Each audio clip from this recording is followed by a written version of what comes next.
This video is part of a collab, a group of YouTube channels making Thai food this week under the hashtag Thai cooking. But first, let me show you why air frying this recipe beats deep frying. See, the pandan leaves that you see here aren't just a wrapper.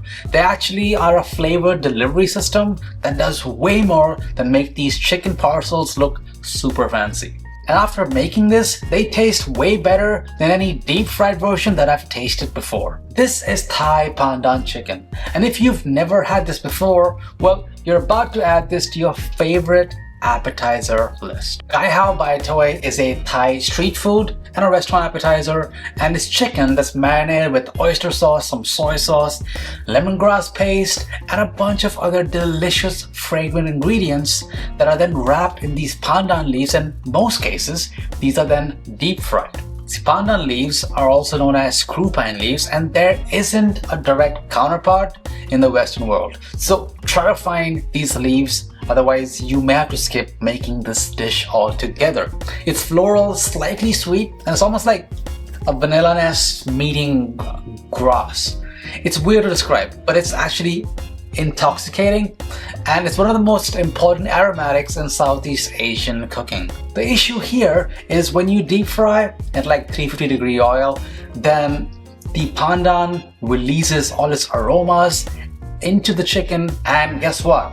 Also into that oil. And when you strain it, a lot of that flavor that the pandan leaves are releasing get lost in that oil. Now, of course, the oil will end up seasoning the chicken back, but it's just not the same as when you air fry it.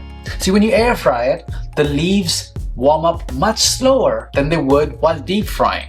So in the air fryer, when they heat up gently, the steam builds up, releasing all that pandan goodness, which then circulates because of the air fryer. It goes into the chicken, it's in the air, it goes back into the leaves. It's just like a cycle where everything just gets more flavor, more aroma, and that's what we want. And guess what? All that while using way less oil. So you need some boneless, skinless chicken thighs. Breast could work fine, but thighs all the way. You want to then cut them into these bite-sized pieces. For the marinade, first I'm going to be taking the white peppercorn along with the garlic and then crush it with a mortar and pestle.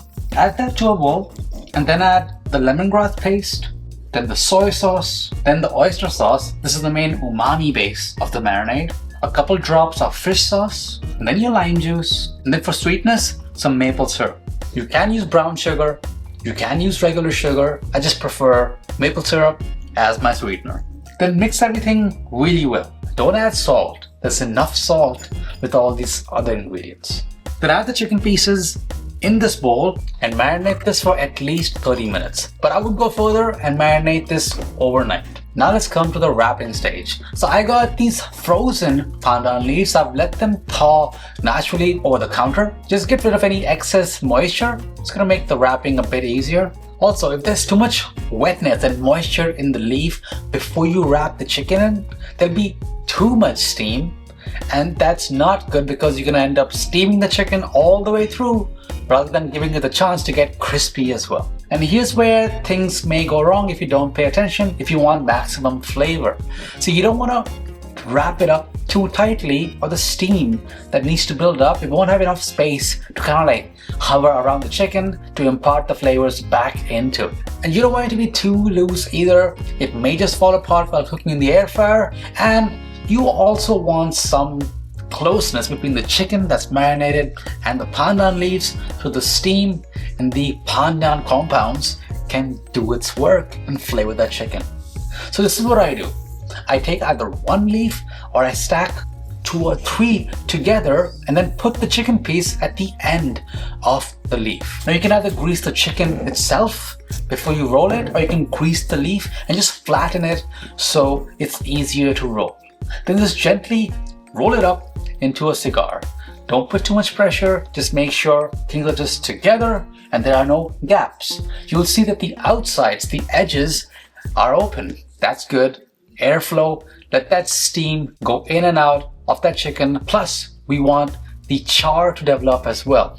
perfect opening to have a combination of the charred smoky flavor and the soft aromatic inside. So once you've rolled it, just secure this with a toothpick. You may have to use 2 or 3 depending on how many leaves you needed, how many edges you have, and here you go. That's how simply you can come from some chicken thighs and some leaves to this beautiful parcel that's ready to go in the air fryer. You'll get the hang of it as you do more, so keep doing it until you have a platter of parcels ready to go. You can do this step a couple hours in advance to prep ahead. Now at this stage, don't screw it up and don't skip the preheat step. You want the air fryer to be hot and ready so the chicken can cook right away, rather than wasting the first couple of minutes letting the drawer warm up and steaming the chicken instead. Don't overcrowd it either. I think I packed this to the max that I could, because remember, the leaves are not as dense.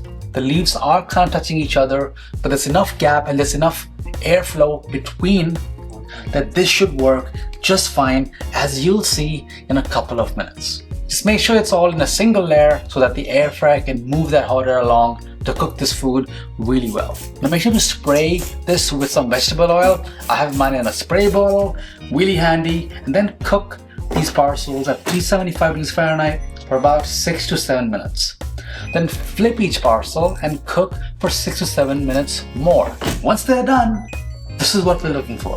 So the leaves will turn from this bright green that we had earlier to this deep, almost olive type green. You'll see some crispy edges, you'll see some brownness on the chicken and on the leaves, and that's from the Maillard reaction as the sugars within the marinade start to caramelize. And if you notice a toasty, nutty kind of smell, well, that's from the steam and the pandan leaves doing its job. And just the cooking of the pandan leaves has just made everything smell so nice. Like everything is so subtle and aromatic, and look at the char that we were able to get on that chicken. This smells and looks just like how I had it in the Philippines. Let's see how close we got. Now, of course, you don't really want the leaf, so let's remove that. Let's see what it looks like inside.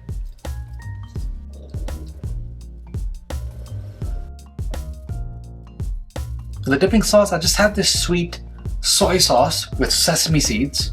It's incredible. What I can tell right away, compared to the deep fried version that I had in the Philippines, is these are a bit more moist, which is awesome. There's more flavor, more juiciness, but the flavor, it just takes me right back. And it's always fun to unwrap these chicken parcels before enjoying them. It's an experience in itself. If you found this useful, then hit subscribe so you don't miss out on the next one, and drop a number in the comment section down below. 1, if you've had pandan chicken before, and 2, if this is completely new to you. I'll see you in the next one.